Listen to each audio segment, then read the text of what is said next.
All right, so this lesson, I'm not so much looking at new strategies at how to differentiate. It's how to apply what we've learned about differentiation to a particular group of problems called a related rate problem, in which we're looking at a few different variables that change, but they all change over time, and how they change is related to one another. And in essence, we try to figure out when one changes, how does that affect another? With that said, a big part of this is understanding what it means when different variables change over time. So what I have here is I have a function, h equals 2r cubed, in which r and h, you can present that maybe they're a radius and height, it doesn't really matter, but they're both changing over time, which means we can think of r and h as being functions of time. So with that said, if I ask dh dr, that's pretty straightforward. I want to differentiate with respect to r, so I use the power rule, I get 6r squared, and that's it.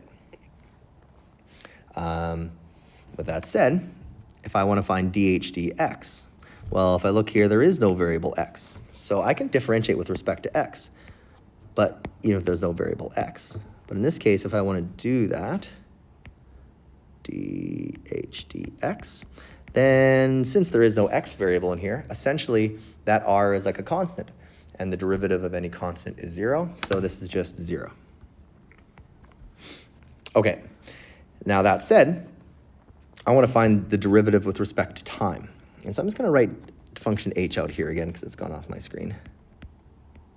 So if I want to find dh dt, you may be tempted again to say this is 0 because there is no variable t here. However, it's not, because I do say up here that both r and h are functions of time, which means they are related to time. They are not constants unrelated to time, like the x was. So how do we differentiate this? Well, we think of r as being a function of time, which means we can differentiate this using the chain rule. Well, first we differentiate the outside function. So the derivative of 2r squared is 6r to the power of 2, but multiplied by the derivative of the inside function. Because again, r is not a constant, r itself is a function of time. And so its derivative of the outside function is shown, multiplied by the derivative of the inside function, the derivative of r with respect to t. Now you may say, what is that? Well, it's what we're trying to figure out, the derivative of r with respect to t. Or I shouldn't say it's what we're trying to figure out, it's quite often what we're trying to figure out. In this case, I just want the derivative. And so what we ended up doing here, I used the chain rule, in which, again, if I was differentiating with respect to r, I would just be done right there. But again, I'm differentiating with respect to time, but r is a function of time. So we have a function inside a function. And again, the derivative of the inside function is this, this dr dt. All right, so let's kind of use this a bit.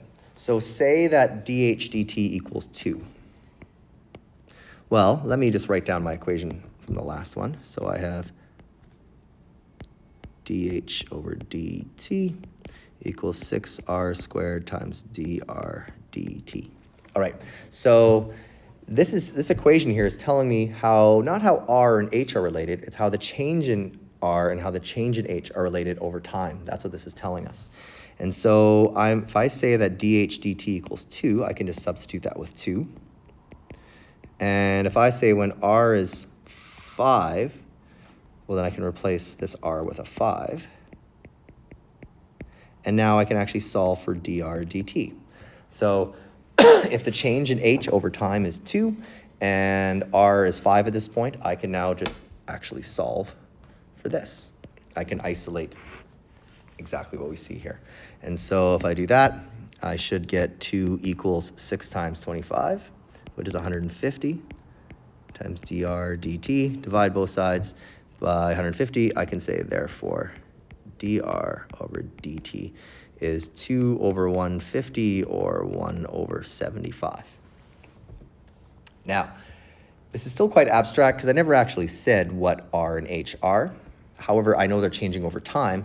And so these are all rates of change. Okay, that said, let's now make this a little less abstract, but not necessarily going to make it easier. So I have here now a cone, an open cone that's being filled with water. And we know this cone has a height of 10 centimeters, so I'll kind of draw that here, and a base radius of 5 centimeters. So the distance from here to here, actually I'll draw it just outside so I don't make too much of a mess of this. The height of this is 10 centimeters, and the base radius right here is 5 centimeters. Similar, very similar in shape to a problem from a previous lesson. However, the idea is there's water being added to it. So this water we see here, this is just like a moment in time. As water is being added, this is moving upwards, which means this circle here is getting higher and higher. But even though water is being added at a constant rate, water is being added at a constant rate of 1.5 cubic centimeters per second, which is the same as 1.5 milliliters per second. Water is being added at a constant rate, but that doesn't mean the height is going up at a constant rate. In fact, because it's so narrow at the bottom, at first the height will go up quickly, but then as it gets wider, the height will slow down and it will increase at a less and less of a rate, depending on the width at that point of the cone. And so how do we now figure out? Because the question is, when the height of the water is 5 centimeters, which means the water is halfway up, at what rate is the water level rising at that instant? So, like I've already said, as the water increases, the height, the rate with which it increases is not constant. So at the instant of 5 centimeters, what rate is it increasing? Let's start with the simplest part, which is I want to look at the volume of a cone. So the volume of a cone is 1/3 pi r squared times height. Or I can write as pi over 3 r squared height. Okay, that's the volume. However, at some point, I want to connect this to just volume and height. In the end, those are the variables we're paying attention to. When the height is 5 centimeters, at what rate is the water level rising? And we're talking about the volume that's being entered. So right now I have too many variables here. And so I need to find the relationship between R and H. The good thing is we saw a similar question in a previous lesson. So if I draw on my diagram here, we notice that we have a similar triangle. This triangle here is similar to the big triangle of the cone. And even as the water increases, these two triangles will always be similar, which means the ratio of the radius of the water to the height of the water must be equivalent to the radius of the cone, 5 centimeters, to the height of the cone, 10 centimeters. And so I can formalize that by saying R over H equals 5 over 10. And I can now solve for R or H. I want to solve for R so that I can replace the R right here with a variable in terms of H, so that my equation for volume will have only a variable of H going into it. So if I solve for R, I quickly get 10R equals 5H, or R equals H over 2, 1/2 H. Which means no matter how high or low the water is, the radius is always the same as the height divided by 2.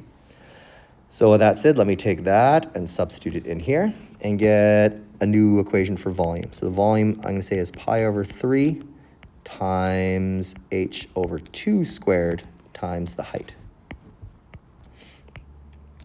That's it. I can clean this up more. Instead of H over 2 squared, I can write this as volume equals pi over 3 times H squared over 4 times height. And so if I'm not doing that, why not go even further and say, put all my constants together, I get pi over 12 times H cubed. So this equation here will tell me the volume of water if I know the height of the water at that point. All right, so a relatively simple equation now. Now I want to differentiate this, but I want to differentiate everything with respect to time, not with respect to H, because we want to see how things change over time, which means I want to find d dt of this side, and I want to find d dt of this side. It's kind of messy, so let me just write it out. What is the derivative of v with respect to time? It's just the derivative of v with respect to time. That's how the volume is changing over time. On the other side, if I look right here, oh, that's pretty messy. Let me clean that up a bit. If I want to find d dt of pi over 12 times h cubed, well, the derivative of pi over 12, that part, that's just a coefficient or the constant, so that's not going to change. I just need to focus on this. So I've used the power rule. The derivative of h cubed is 3h squared. So I'm going to get 3 pi over 12 times h squared. But we're not differentiating with respect to h. We're differentiating with respect to time. And h is a function of time. The height of the water is changing over time. So again, I need to use the chain rule here. And I just differentiated the outside function. And now I need to differentiate, multiply by the derivative of the inside function, which is h. So dh over dt. And again, this here is using the chain rule in the exact same way that I did back here.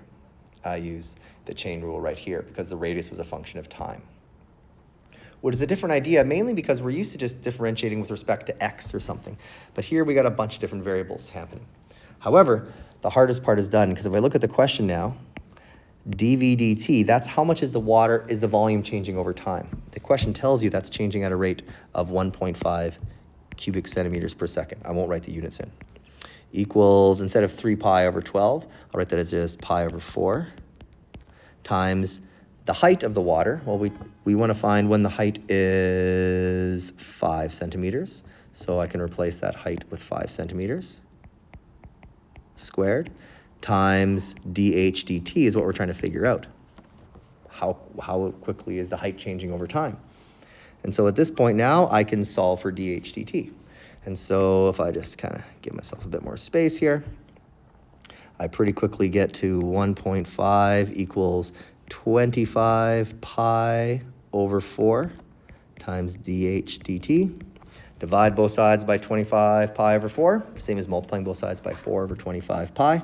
And we get an exact value, if we want an exact value, of 6 over 25 pi. And the units would be centimeters per second. And the units are really important for questions like this. And if we're unsure what the units are, just look at our derivative. Our derivative is the change in height over time. And our units for height were in centimeters. Our units for time were in seconds. So it's centimeters per second. That's my exact amount, or an approximation of 3 significant figures is 0.0764 centimeters per second. Although as an HL student, we should be at least expecting at times to give exact values.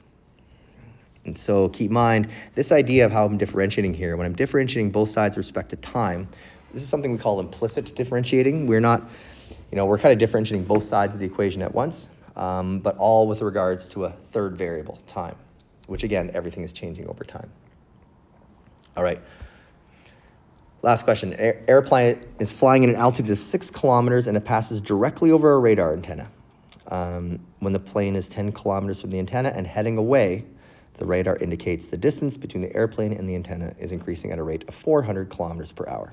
First, before I go on, let's kind of look at my little visual here and realize we now know the plane is going this way. So I'm going to draw on here. Plane is going this way. It's heading away over time. And we know that it's flying at a constant altitude of 6 kilometers, so that's not changing. However, what is changing is this distance of 10 kilometers. This is just at one instant. However, the plane is moving. So I'm going to draw a little red arrow here. And I'm going to call this X, because at one instant it's 10 kilometers. But really, this is changing. The 6 kilometers, that's a constant. That's not changing. But if something is varying, then it makes sense to show it as a variable. And we're trying to focus on, it says, what is the speed of the airplane, assuming it is traveling in a straight and constant speed? So we're trying to find the speed of the airplane this way, which is the same as finding the speed of the airplane that way, which is really trying to find the change in x. So we're trying to find dx over dt. How quickly is x changing over time? However, there's this other fact I haven't used yet. The instant the plane was 10 kilometers from the antenna, the distance between the airplane and the antenna was increasing at a rate of 400 kilometers per hour. That means at the instant this plane was 10 kilometers away on the ground, this line here was not 400 kilometers. It was changing at a rate. It was growing at a rate of 400 kilometers per hour. So again, this is also a variable. I'm going to call this C. And at one instant, we knew that dc dt, the change in c over time, was 400, but not always when x equaled 10. That's what's being told in that part highlighted in green here. When the plane was 10 kilometers away on the ground, that direct straight line distance was increasing at a rate of 400 kilometers per hour. All right, so now again, we know everything we're trying to find. We're trying to find dx dt. We know what information is a constant. The only thing that's a constant is the altitude of the plane.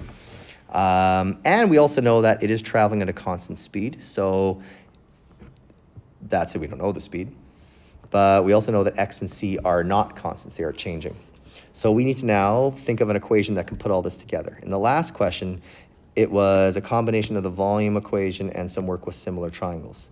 In this case, if you look at all the variables, this all comes back to the Pythagorean theorem. So I can put all these variables together by saying x squared plus 6 squared, remember that is not a variable, equals the hypotenuse squared.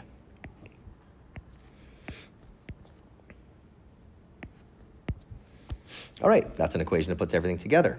So now I want to differentiate everything here with respect to time, which means I want to find d dt of this, plus, I'll give myself some more room, d dt of this, and as well over here, d dt of this. Okay, so let's look at this part here. I want to differentiate x squared with respect to time, but knowing that x is changing over time. And so I differentiate the outside function, that's 2x, times the derivative of the inside function. The derivative of x is just dx dt. Plus, this is a constant, so the derivative of 6 squared or the derivative of 36 is 0, so that's nice. And then over here on the right-hand side, same idea as with x. C squared is, I can use the power rule, but c is itself a function of time. And so I go 2 times c times the derivative of the inside function, dc dt. And clearly I don't need that plus 0 there. That said, I'm trying to find dx dt. I'm trying to find that right there. If I look at this, I know everything else.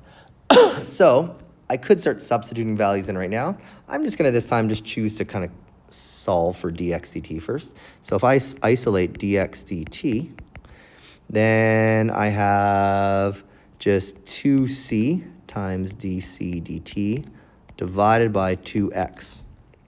And since these 2's can cancel out, I'll make this a little bit nicer. And so again, dx dt, which is what we're trying to figure out, is the same as c times the derivative of c with respect to time divided by x. All right, so now let's remind ourselves of what we know about this. We know that dc dt, the change in c with respect to time, is 400 when x is 10.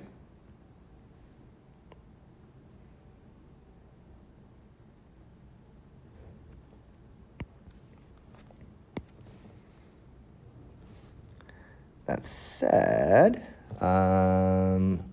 sorry, I just feel like I'm missing something. I want to make sure I'm not. When the plane is 10 kilometers from the antenna and heading away. Yeah. And so now, all that's left, though, is the c value, which is the distance at this instant. I know at the instant it was 10 kilometers away. I know that c was growing at a rate of 400 kilometers per hour. I don't actually know what c was. And so I'm not quite yet ready to substitute everything in, but I can use the Pythagorean theorem because I know at the instant that this was 10 kilometers and this was 6. I can figure out what that distance was at that instant by using the Pythagorean theorem. And so right here, I know that c must equal the square root of 10 squared plus 6 squared, which is the square root of 136. And now I know everything I need.